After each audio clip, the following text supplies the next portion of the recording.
ឥសានសម្បូរសម្បត្តិធម្មជាតិមានប្រងព្រាតទឹកដីស្ទឹងត្រែងក្រុងសេសានស្រែពុកសេកងមេគង្គទុនលេទាំង4ហូរលាយឡំគ្នាមច្ឆាទូចធំមានពេញជលសាត្រីប៉ាវ៉ានិងត្រីប៉ាសេសេសានក៏មានវារីកស្នេហ៍ទេសចរគ្រប់ទីចូលមកលំហាហែលទឹកលេងនៅកងហានកងខ្សាច់សប្បាយម្លេះទេថាឡាបរិវត្តផងដែរប្រាសាទជាគេព្រះគោព្រះកែវអោស្ទឹងត្រែងទីឋានមនោរម្យញៀវក៏កុំសប្បាយហូរកាញ់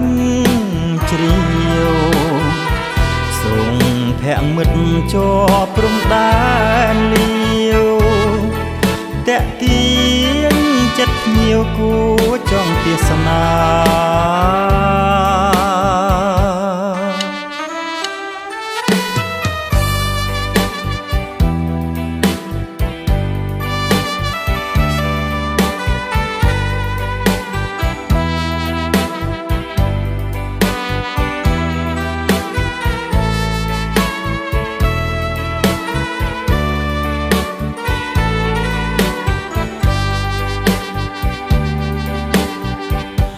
ហែលទឹក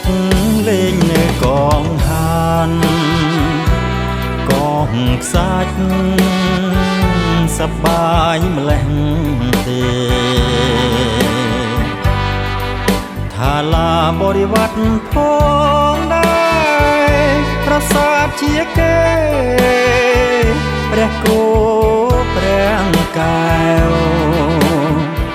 អោស្ទឹងត្រែងទីឋានមនោរម្យ